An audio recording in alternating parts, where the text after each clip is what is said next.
So I try as fast as I can to actually explain about this project one.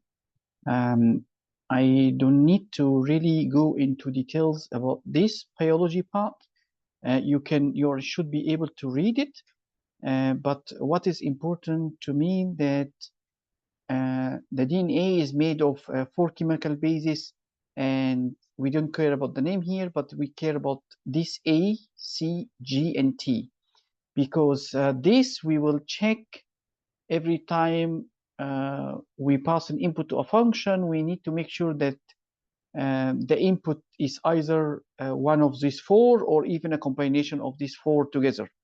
Okay, so we also have certain operations that is possibly done on these DNA sequences. So, and we need to check in certain functions that will come in the project about DNA mutations.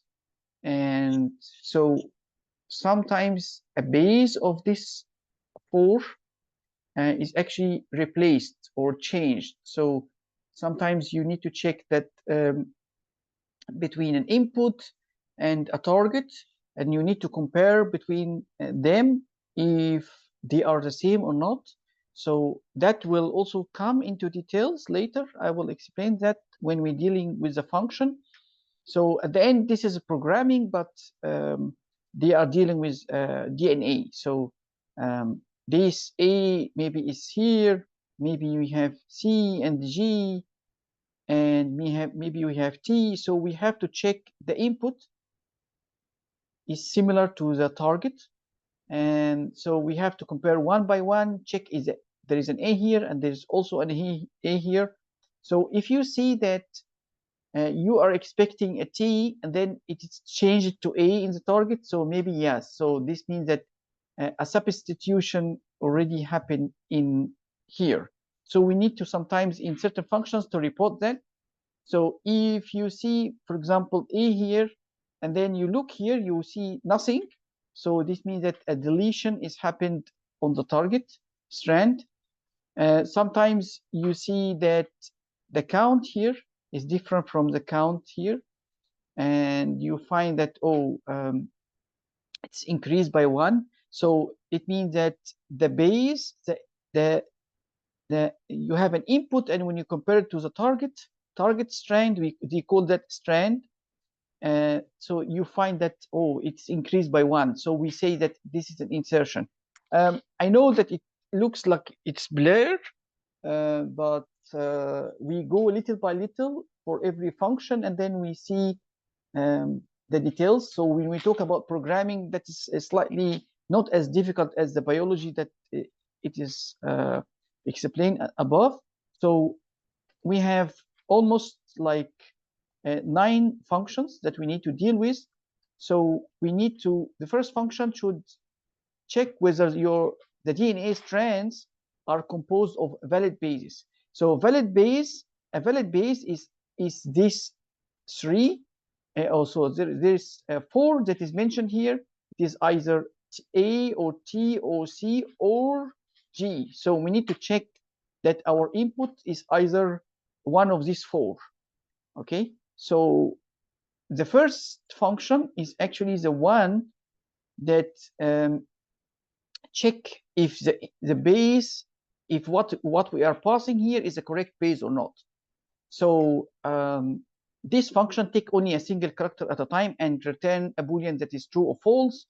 So definitely we will say that the return value, so the parameter is just a single base. So it will take A or T or just a single character. So what we say that if we pass to the function A or C or G or T, we should return true. Otherwise, we should return false. Okay. So the function is case sensitive. So A is a valid base, but A small is not valid. So they also say that true is represented by 1 and false is represented by 0. So let me have a look here. So this is the sample run always tell us, and so you pass an input to the function and it will tell us what is expected output. So we are able to use asserts to be able to actually test if the function really behave as it's supposed to be or not. So I will try to show you how we can actually use asserts here. So I will pass it X capital, I expect false to come out, A small, I expect false to come out, T capital, expect true to come back. So I will now start to share the coding part. So this is 9. I would like to take whatever code in the main. I'll put it in 9 because this is the last thing that I start to test before I deliver. So, okay, now let us go back to question 1 and try to take the part that is here and put it in main to be able to start testing the code. So I will uncomment the code and then let me try to run here. So this is actually the first function that we need to deal with. So this first function is quite simple. There is nothing complicated here, just an if statement that have test for 4 possible conditions, which is the 4 acceptable bases, A, C, G, and T. If the input character is one of the 4, we will return true. And if we didn't return true, so at the end, it means that our function will return false. So definitely, if these conditions is either one of them true, so we will return true. So we will exit the function totally. If we if the if condition was not executed and we did not return true, so we will return false. Okay, so that is an answer for question 1. So let me try to run. I just here will share, okay, how we do this assert. So assert is you know that if you check is valid base and you pass it A, so you actually expect an output to be true. So you say here equal true because you expect an output from this to be true. And we so on. We say the X, we expect an output to be false. So when we say assert, if the assert fails, it means that our function design did not really work well. Okay, so it means that when we do this 4 asserts based on the sample run that is provided to us by in the project or in the project description, then we should see something like this. So do you see here all the tests passed for invalid case? So why is this printed? So this is printed because there was no issue here. So if one of those actually fails, the code will not continue running.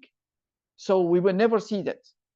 Okay, that line will never get executed. Now let us go to actually question number 2. So question number 2 say is a valid strand. A valid strand means that we pass an input, which is a strand, which consists of a number of characters. So typically a strand is like a number of characters concatenated or connected together or put together in a string.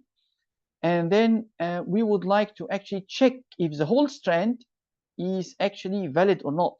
It's consisting of valid bases. So we should return true. The function should return true or false. So if it is all valid, so we will return true. Otherwise, we will return false. So the input string is only considered valid if it consists of A, C, T, and G bases. Okay. So if the string is empty, then it should not be considered a valid DNA strand, and your function should return false. So we should check for empty strings. Okay.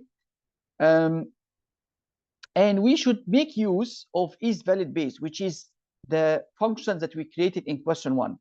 So let us have a look at, so again, we pass those sample inputs to the function, and we expect true to come out. We pass this, we expect false to come out because Z is not part of the correct basis. An empty string should also return false.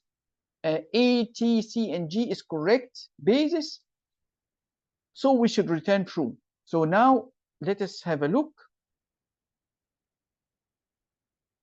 So this is the code for is valid strand that take a whole string, and so it will check this is valid strand. So it will check if the length of that string is equal 0.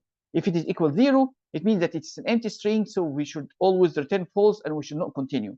So okay, so we create a flag which, because a boolean, so making flags in programming is a common practice, and we use it to actually flag something.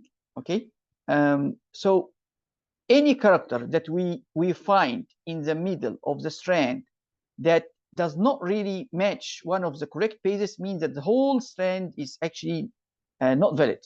So we use that to get the length of the strand. So the strand is just a number of characters, so it can be A, T, and for example C. So this is the length of this is actually 4. So there is 4 characters here. So the length will return 4 to me, and I store 4 inside len. Why I use this casting? Because this length actually return something that is called unsigned integer. So unsigned integer is actually of type size t. So anyhow, this is unsized, means that all the values that should come out from this or be stored in this is actually positive numbers. So we should not expect the size to be negative. There is no size negative. So if I want to store that in length, in the model, they flag an error. Okay, but in the normal code here, if I remove that casting, that also will work. But in the model, it triggers that as an error. So that's why I needed to take this, to put this casting. This casting change the data type that is returned by strand.length from size t into integer. So I'm able to save it into integer. If I did not put that, I cannot save the length into an integer variable. Okay, so this is a for loop. This for loop, it loops through all the characters into the string one by one. So I take, so this is my strand. It contains many characters, and I pass them one by one to isValid base. This is the function in question 1. So here, this is 0, this is 1, this is 2, this is 3, this is the index. So the index of all the characters inside the string start from 0. Okay, that's why you see my loop starting here from 0, and it ends before the length. The length supposed to be 4. This is the length, but I end the loop in I less than length. Okay, so I end it when it is less than length, less than 4 means that I end it at 3 because I'm counting from 0. Okay, so isValid is a return variable .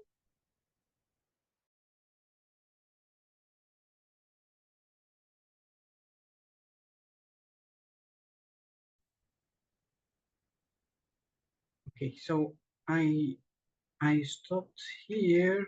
So we said that this loop will loop through every character that come from inside the input string, and then we will pass every single character to the invalid, to the is valid base. And so this is how we pass a single character. So we put I here.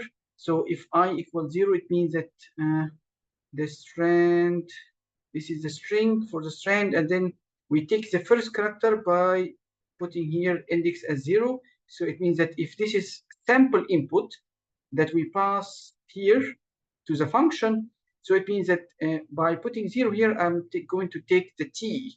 So if I put 1 inside the strand like that, it means that I'm going to pass the A. So I will pass the T and the A every time through the loop. I will pass it to the is valid base, and I will get something either true or false that will be saved is in the is valid flag that I declared here.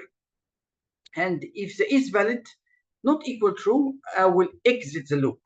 I will exit the loop by saying return false. So because if I discover that one of those, even in the start, is not of the 3 accepted characters, which is here, then I don't need to continue actually. So I just immediately exit. So if I did not exit until I reach here, every time I check, I did not face any unusual character. So it means that I never executed that return false. So it means that at the end I will return true. So you will never reach that return unless every character of those input actually is a valid base. So it means that this is valid will always be true. If it is ever have false, so you will immediately return false and you will exit the loop, and then that's it. Okay, so let me go back to explain now question number 3. So, okay, the question number 3 says that we're going to check the strand similarity. So the similarity actually, we are going to check it by the number, by this formula, by this, not formula, but just this equation. So similarity equal number of matches compared to the number of total positions. So, okay, now let us have a look. So imagine that we have, okay, position 1, position 2, position 3. So this is the total number of positions. And then we have strand 1 and strand 2. So we will be comparing 2 strands for similarities. And then every time we find a similarity, so we will increase the number of matches. And then at the end, we have a number of matches based on what we recorded. So this is a match. This is not a match. This is a match. This is a match. This is a match. This is not a match. So how many matches here? 1, 2, 3, 4. So we have 4 matches over 6. So we have 6 positions. We have 4 matches. So similarity would be this, the result of this division. Okay. So let's have a look at the function that we would like to actually have. So can you see here? Yeah, this is the typical result when dividing 4 by 6. So, okay, now have a look at what the function actually need to take. So the function will take 2 strands, okay, and it will return a double. What is the double? It is the return of the division, okay? It's the result of the division, sorry. So the, okay, let me just clear that here. Okay, I would say, okay, so what we want to say here, the function will should return the similarity score between the 2 strands.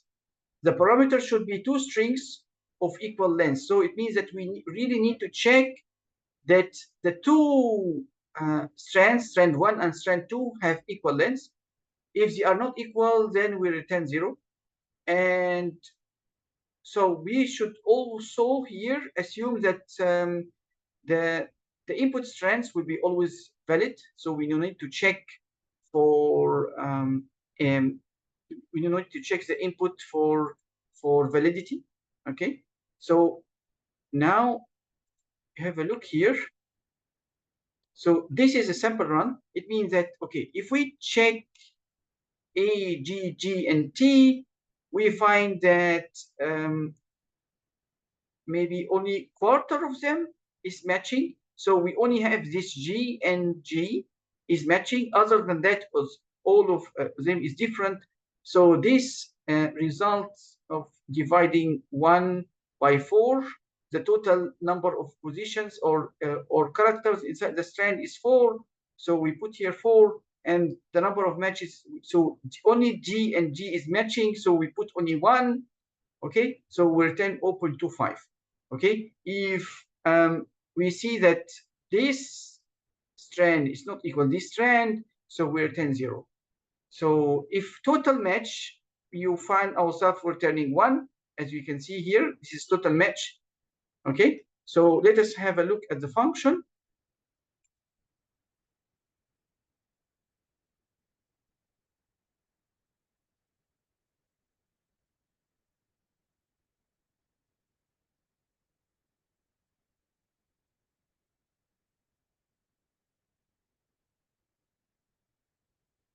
So actually, it seems that I did not share.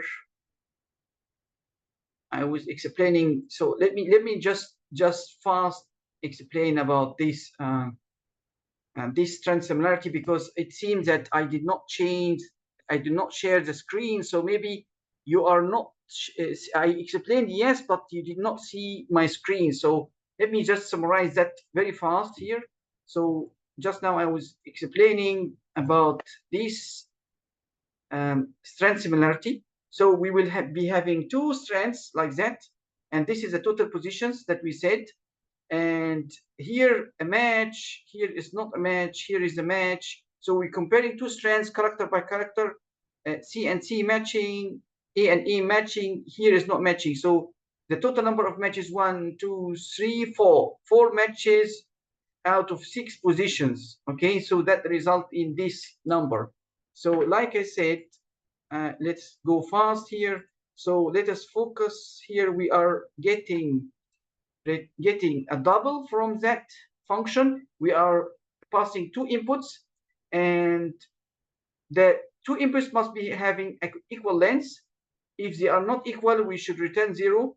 We are assuming that the 2 strands are valid, so we don't need to check the strands for that the character really match the valid basis. We don't need to do that in this case. So, and also let us check here. Let me repeat that. So as you can see here, we have 2 inputs here. Only the G is matching here and here. So it means that we have 4 characters here in each, and they are equal. If they are not equal, then definitely we return 0. As you see here, this is not equal, so we return 0. Here we have 4, and only G and G is matching. That's why we said 1 divided by 4 is 0.25.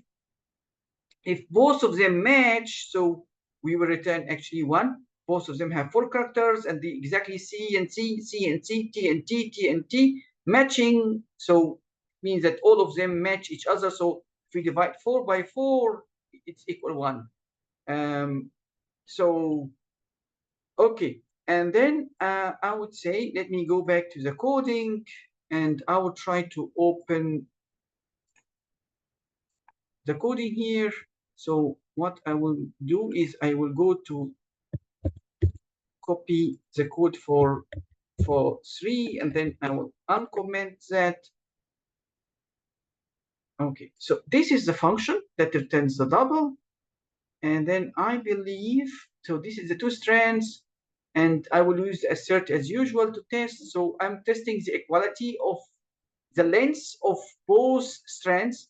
If they are not equal, like I'm testing here, we will return 0. This is a requirement. And then I say the total matches. So we know that this similarity is total matches here, total matches. And then here is the number of matches. Sorry, I apologize. Here down is not total matches, it's total positions. Total positions. So this total position is actually the length of one of the strands, since they are both equal. So if I get the length of one of them and save it here, then it will do the job. Okay, so again, if you can remember, I explained why we need to cast to integer, because this length returns size t, and so it is assigned integer. It's a positive integer, and this integer actually can store positive and negative. So we need to cast to integer to be able to save it here without errors. And this code runs everywhere without an error. Only in the Moodle or the canvas, it actually will raise an error. So that's why I come up with this casting. So, okay, again, we need to actually, what we need to do is that we need to loop. So most of the time, you will find ourselves that most of the solution, we need to do a loop. We need to loop. We need to learn how to loop through every character by doing this. So this is the total position. It's as if you are saying length here. So this is the length of the strand one. And then you start counting from 0, the loop, and then you say you compare each character by each character. So you have 2 strands here. So if you have this carrying C, C, T, T, like that, and this also is carrying C, C, T, A, just like this. So we will compare, okay, at index 0, this is both of them are index 0 is C and C. So I will increase the match, which is starting from 0, I will increase it by 1. So C, and then I increment I by 1. So now I become 1. So if I become 1, so strand 1 become, this is the index for 1. So I compare C and C. Okay, both of them matching with equality check. So I will increase the total matches now one more time. So now the total matches not become 0, become 2. So now, and then I increase the I to become actually a 2. So the I now become a 2 by from this. So now I will check the T and the T. So you see here a strand 1, strand 2. I'm checking both at index 2. So both of them match. So I'll increase the match by 1. So this is not 2 anymore, it becomes 3. And then you see the T here. I compare. So now the I is incremented to 3. And then I check the T and A, they are not matching. So I'm not going to increase anything, and then I will finish. We already finished. So this is what? This is dividing the total matches, which is 3, by the total number of positions, which is 4. 1, 2, 3, 4. I divided by 4. So that will return 0.75. Okay, so I cast it to double because this is 2 integers. And definitely when I divide like that, it will give me decimal points. So I need to store that in a double. This is why I cast it to double. Okay, and this is assert. I will pass you all.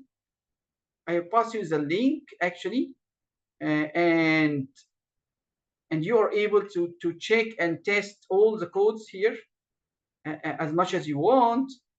So of course, you can just download the code if you want. So this is how you are able to reach. This is the link.